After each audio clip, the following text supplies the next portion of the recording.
Hello! Today I'm going to be looking at the set of golden heavy body acrylic paints. I've had these tubes for a while and I've been meaning to do this review, so today's the day. I also have a brand new Sta-Wet handy wet palette by Masterson's, and it turns out this is a really bad idea, so let's get into it! Before the bad idea stuff, here is this box of acrylics. There are 12 tubes plus some glazing liquid. And heavy body acrylics are thick paints that retain their texture, and I haven't really had much experience with heavy body acrylic paints, mainly because I don't use acrylics that often, but I'm trying to get into them more. And here's the colour palette, a pretty standard one with your primaries and greens and a couple of browns. We'll see these soon, I will swatch them all out, but let's open the box first and see what the tubes are like. Included in the set is this bottle of gloss glazing liquid, and I thought this was just to go over the top, but apparently it's a slow drying extender to help the acrylics dry a lot more slowly, but I would just rather use the golden open acrylics, which are slow drying and you don't have to mix anything into them. I'm going to come to those in a later video. Let's just focus on the heavy body ones today. These are 22mm tubes. They're not very big. This is considered a starter set, so it's a good way to try out a bunch of colours without dropping a huge amount of money because golden paints are pretty expensive. But they are top of the line artist grade paints, so you kind of expect that. Here's a close-up of a tube with golden artist colours emblazoned across it. I actually quite like the packaging, I think it's nice. They also have the series number, pigment number, the colour name, and you'll have to take my word on that because my footage is totally out of focus here, oops. But on the colour swatch of the box, they also have the pigment information. There it was, the pigment number at the bottom there.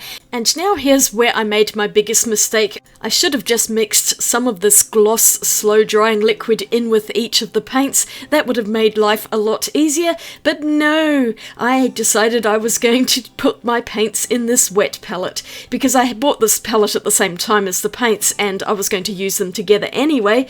I didn't realise that gloss liquid was in the box. This is a Masterson's Sta-Wet palette. I chose the smaller version. They do have some much larger ones if you want to have a lot of paint in there. I just got the smaller one because it's easier to film with it on my desk. I've shown other wet palettes on my channel, but I've been wanting to try one of these Masterson ones because I'd seen them around for a long time. Here are some helpful hints, and do you think I followed these instructions? Of course not. How could I possibly do that? But anyway, that may have contributed to some of the issues I had further down the track. Basically, you put your paints in a Sta-Wet palette and it keeps the paints wet for weeks on end rather than them drying very quickly as acrylics generally do. This means you can take your time doing a painting. Just realise that the seal is not watertight, so don't tip this upside down in case it all runs out. But let's get it open and I'll figure out how to use this. That already came with some papers inside and there's also a sponge. The paper is quite smooth and it feels quite similar to baking paper. It acts like a semi-permeable membrane, so you fill the sponge here with water and make it all wet, and then you put the paper on top, which will absorb just a little bit of the water. And so when the paints sit on it, they stay wet and they do not dry. Hence why it's called a Sta-Wet palette. And if you put the lid on overnight, then that will keep everything really wet and juicy here. It worked a little too well, dare I say, as we'll see a bit later. I actually bought a spare sponge and some papers because I figured I'm going to go through those papers really quickly and it would be good to have more than, I think, 5 sheets is what they provided with the set that it comes with to start with. I thought I would cut this bag open and put the spare sheets that came with the wet palette inside because there was nowhere else to put them and I'll just lose those immediately and they'll get damaged, so I just put them in there for safekeeping. I knew I was only just going to need the one paper today and one sponge, so I'll put the rest of the papers and the sponge in storage somewhere and hopefully I'll remember where that is in the future. But I always think it's a good idea to stock up on spares and refills because these things have a way of being discontinued and it's really annoying if you have something and no refills for it because you can't get them anymore. So I think I'm not going to run out of those anytime soon, and let's get going with the actual wet palette itself now I've finished mucking around. I filled it up with a lot of water. You can see that sponge is absolutely saturated. There is too much water in here at the moment. I will be tipping that off, but I just wanted to show that for the purposes of the video. Now, the instructions had said to immerse that paper completely in water, and I was thinking that just doesn't seem right to me, because then the top side of the paper is going to be really wet.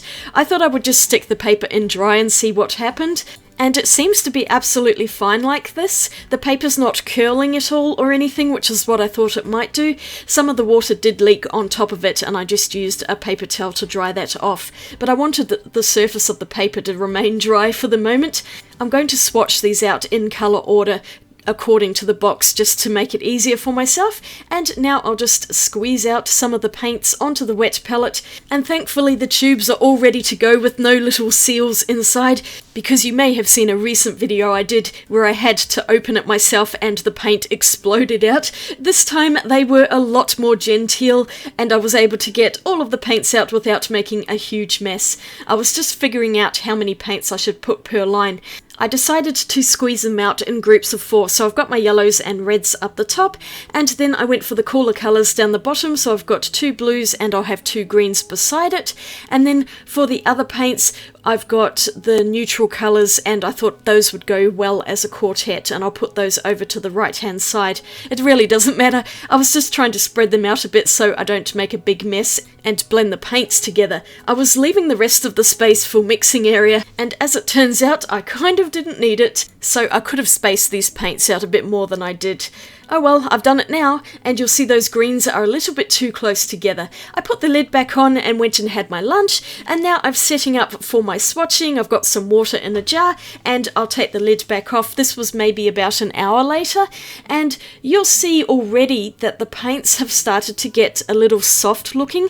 They're not quite as heavy body as they were before, but they're still holding their shape well enough. I think the black was looking a little bit watery though. It was seeping into the paper a little bit. But I've stamped out some swatch squares and I've written out all of the information. Here's a little brush that I was going to use, and just in case you're wondering what this book is, this is Becky's swatch book, which I made a few videos ago, and you can find that in my video collection. It's watercolour paper, but it will hold acrylic paints as well. Swatching out the colours. First up is Benzimidazolone Yellow Light PY175, a very transparent colour. We also have Benzimidazolone Yellow Medium, which is a bit warmer, PY154, I think that one is. Naphthol Red Light, absolutely gorgeous colour, PR112, and that one is a light fastness of 2. All of the rest are light fastness of 1, which is the most light fast. Quinacridone Magenta PR122 is the cool red. It is quite purpley though. And then we have Phthalo Blue Red shade, which is an unusual one, PB15. And then Phthalo Blue Green shade, PB15:3. Normally the red shade would be an ultramarine, but yeah, they've got both phthalos in there. They also have 2 phthalo greens, blue shade PG7 and yellow shade PG6. Now, I personally think they could have just had 1 green in this set and then had either a purple or another brown, maybe a yellow ochre, but I'm really glad they've got Titan Buff or Buff Titanium in here. That's one of my favourite neutral colours. And there's 1 dark brown, Raw Umber PBR7, which is a pretty good colour. It's nice and opaque. Then we've got Carbon Black PBK7, and that's a nice dark black. And the last one is Titanium White PW6, and this is pretty opaque as well. I like that one. You may have noticed I switched brushes, and that's because my first one fell apart. Stupid thing, that is going in the bin because it's cheap and nasty, obviously. But here are the swatches that I did, and I did mix in the greens with a bit of water, which is why they're looking a bit patchy. The acrylics were drying really fast on this particular paper, and it was hard to actually paint them out nice and smoothly. But overall, it's a nice colour palette. Too many phthalo blues and greens though. They could have switched those out for other colours, I think. What do you think of the palette? Now we come to the following day. So I put the lid back on the Sta-Wet palette and left it overnight. If I can ever get the lid off, you're going to see what the big problem is. I didn't even think of this until I opened it. Yeah, all of the paints have gone incredibly watery. The two greens have merged together into one green, and they are no longer heavy body acrylics. They are a watery, liquidy mess. And I was just looking at that going, uh-oh, what do I do? Panic! I'm just going to paint with them anyway because I don't want to waste the paint. It's very expensive. And if you're following along with my sketchbook, here's where I left off last time. The cat is painted with golden open acrylics, and then I've got my little Valentine's Day painting on this page. I've got a spare page over here. I'm just going to leave that for now and come back later. Let's start off with a brand new page spread. Let's get painting! Or should I say, let's get drawing. The first one I'm doing here is inspired from a picture I found off Pixabay. They have a large library of royalty-free images which you can use for reference photos. They also have vector images, which is what this one is, I think. I'm not sure if mine's slightly off kilter or if it's just the camera angle doing that, but I thought this would be something simple I could paint and go for a more solid colour palette rather than having to blend paints together, because of course you've seen the state of the paints in that wet palette. They were so runny. My two greens had mixed together and they had just gone all gross and patchy. I think the greens were the worst of all of them. They'd gone so watery and the whole thing is a bit of a disaster really. But I persevered so that I could use up some of the paints. Now the one good thing about them being runny like this is they're easy to spread onto the paper. When they're in their heavy body form, it's a lot harder to get them to go across the paper because they kind of absorb it in very quickly. And we've had a super dry year so far in Melbourne. So of course acrylic paint dries really quickly, especially if I don't have it on a wet palette or something like that to keep it juicy.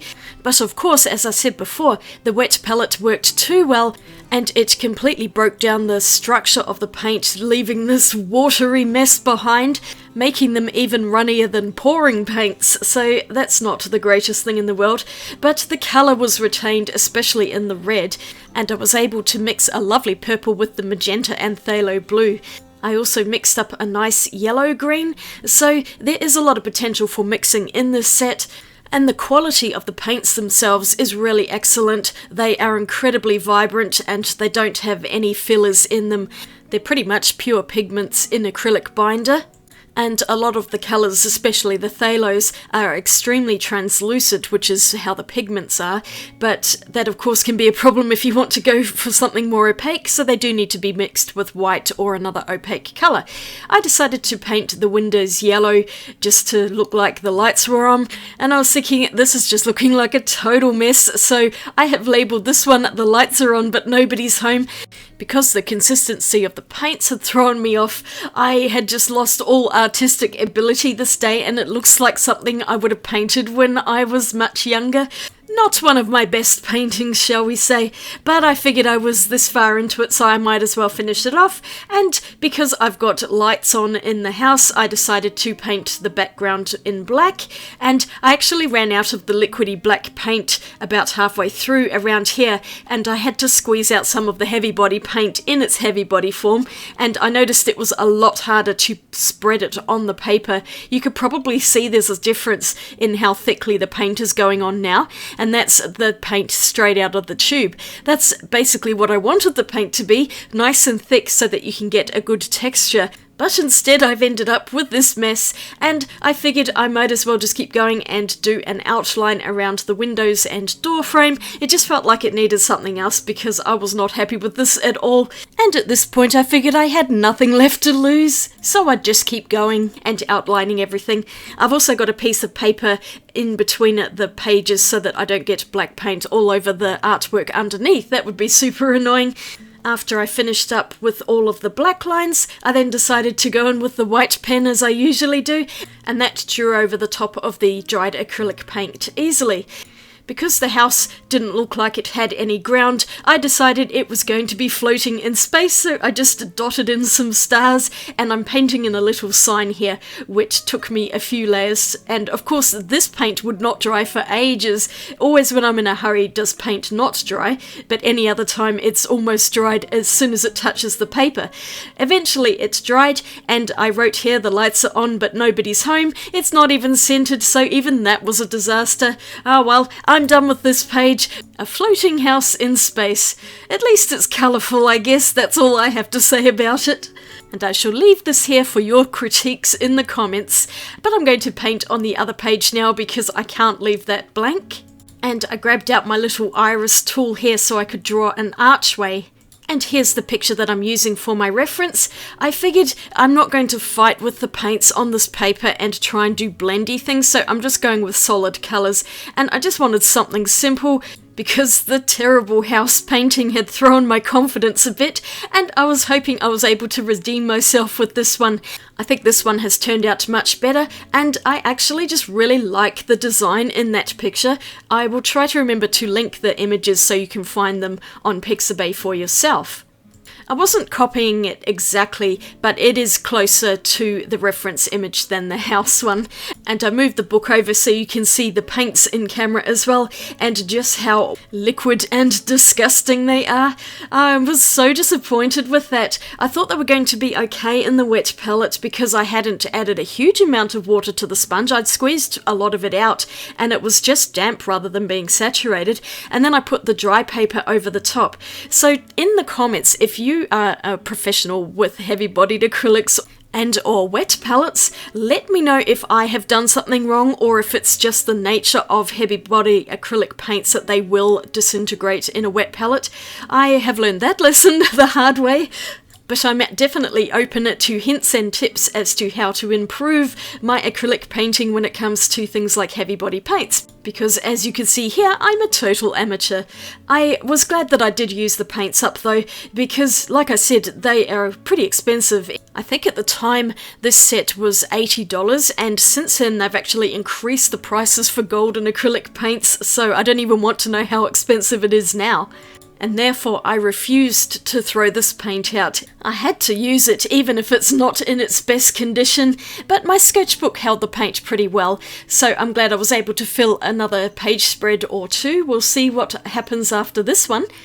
But I know now that if I decide to do a second video on these particular paints, I'm definitely going to try mixing them in with that glaze that came with them to see if it does slow down the drying time. I actually was originally going to do this video as a comparison between these heavy body acrylics and their open acrylics, but I've ended up with so much footage and disasters happening that I decided to turn this into its own separate video, and then I will be doing a video on the open acrylics as well.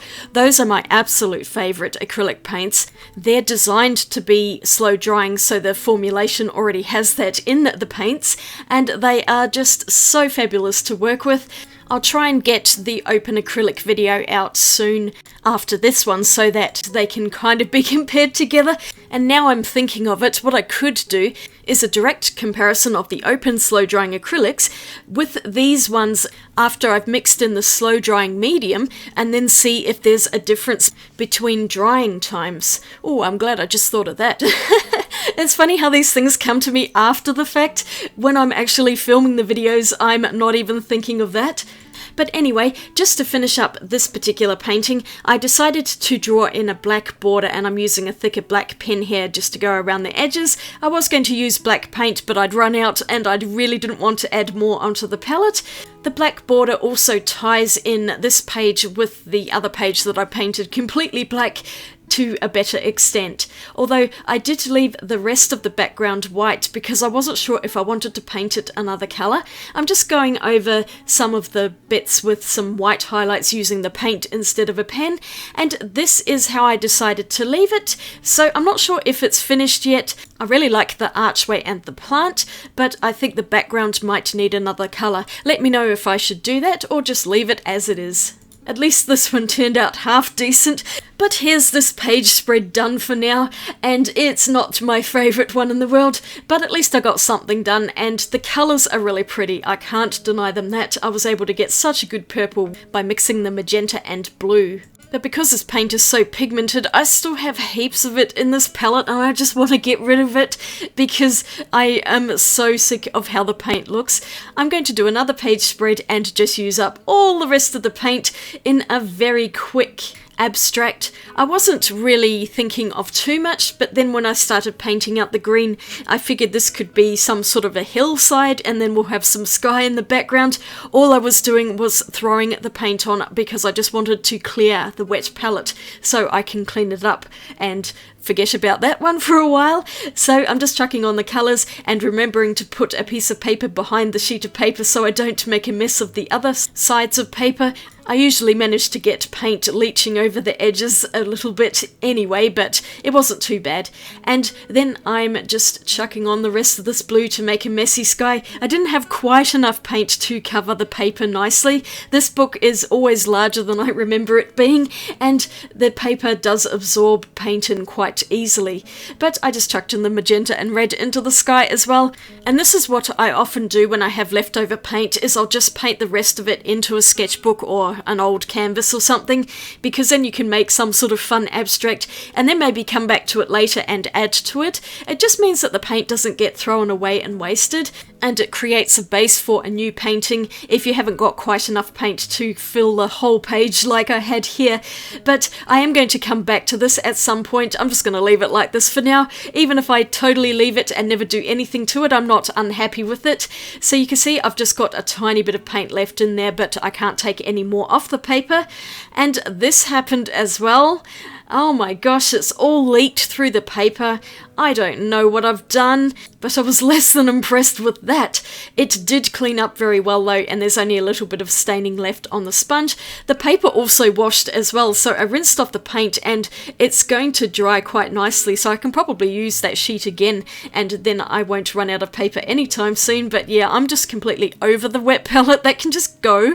And I'll move the sketchbook out the way too, because I feel like I have some unfinished business, and that is to get the paint to work how it's supposed to. Now, I found this little canvas at a secondhand shop ages ago, so I've just dug it out of my stash, and I'm just going to put the paints straight on from the tube onto the palette, and I'm using a palette knife because I want to achieve that heavy body effect that these paints are designed for.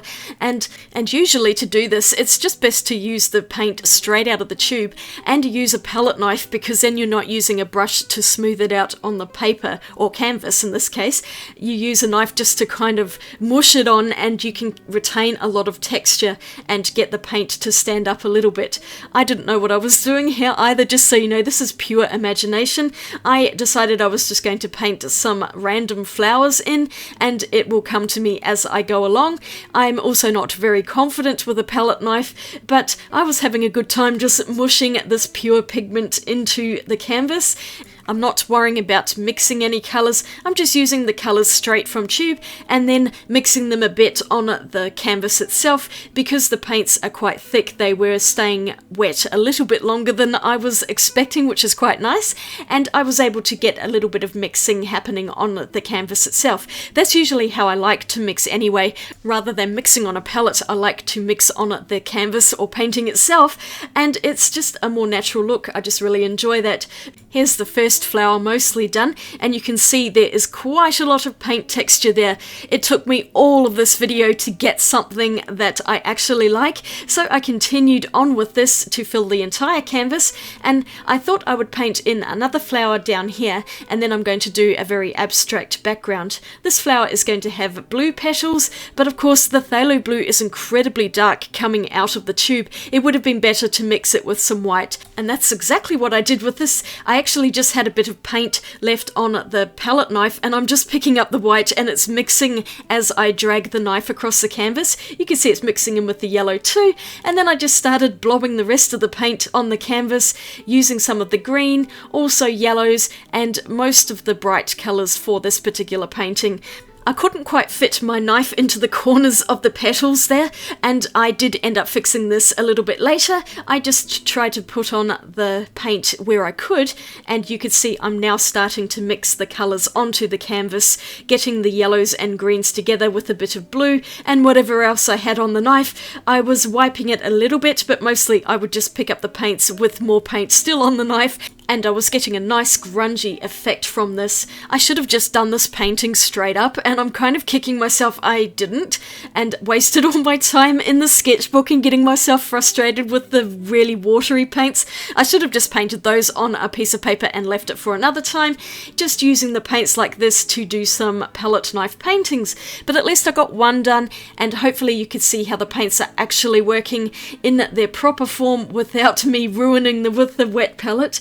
And here I'm using a tiny little brush to blend in the Sta-Wet paint into those little corners so that all of the white canvas disappears and I just have the paint on the canvas left.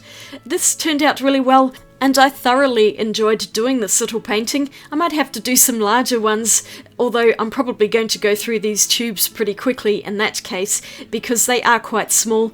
I don't know that I would buy more necessarily, just because I am not a big fan of acrylic paints that dry quickly, and you saw how much trouble I had with the wet palette. It's just a bit more trouble than it's worth. When I get to the open acrylics, you'll see that I do probably have a bit more of a good time, although I haven't done the paintings for that yet, so let's not hold our breaths just yet. I need to get through that one too.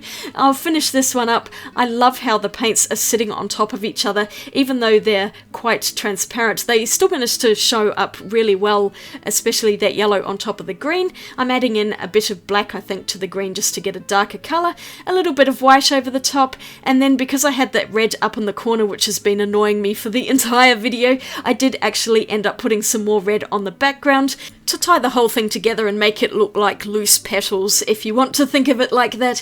I just think it really makes all of the colours pop. And this is how I would use heavy body acrylics going into the future. I learned something from my own video, yay! My usual way of filming videos is that I'll have a vague idea of what I'm going to do, either using a particular medium or I might have a painting in mind, but otherwise things are usually made up entirely as I go along. And I also generally do everything unscripted as well, so this voiceover, I'm just talking to you like I would anyone else without having all these bullet points or a script written out. When I tried to do a script early on, I found I would read it in a monotone voice and it sounded really boring, so I decided that it would be better for me to be as spontaneous as possible, and that's why I often have disasters when it comes to painting, because I am just doing this on the spur of the moment, but I think that just makes it more fun. I really enjoy discovering things along the way, and I hope it makes my videos a lot more entertaining because of it. We never know what I'm going to do, if it's going to be a failure or a success, but I think this one's actually pretty good. I really like how it turned out. I did end up outlining the flowers in a black paint just to give them a bit more pop off the canvas, and I think this showcases how the heavy body paints are supposed to look. You could see that paint texture coming up off the canvas. That's what I wanted. I don't know why I couldn't get that done in the first place. But I got there in the end, and that's the main thing. I am so done with these paints today. They gave me so much grief, and the wet palette was a great idea. It does work really well, but just not for heavy body paints. I don't recommend putting those in. Don't put the open acrylics in those either, because I know those ones don't sit well on a wet palette. So just use regular acrylics for a wet palette. Otherwise, the colours are fantastic. I think their paint quality is excellent, and just using them with a palette knife is the way to go. I'll have to try out that glaze medium at some point too. Maybe just not right now though. Here's my sketchbook, and I'll just show you the things that I did to remind you of all of my wonderful paintings. This one I like, although I'm still not sure about the background, and this one I can probably forget about this one. Oh well, it's in the book now, and I've got a couple of pages done, so that's a win. I've got this unfinished piece here as well, which I'll do something with eventually. I'll come back to it in my own time. And last up is a little canvas painting, which I've completely forgotten to pick up now, but I really enjoyed that one. And I hope you enjoyed watching this video, even though it didn't go according to plan at all. It happens sometimes. They're good paints regardless of my mistakes. So if you enjoyed this, I'd really appreciate a thumbs up, and I've got green paint all over myself as usual. You might want to subscribe for more videos, and I'll have a couple of other videos up here for you to watch. I hope you're having a fantastic painty day, and I'll see you in my next video. Swatch you later. Bye!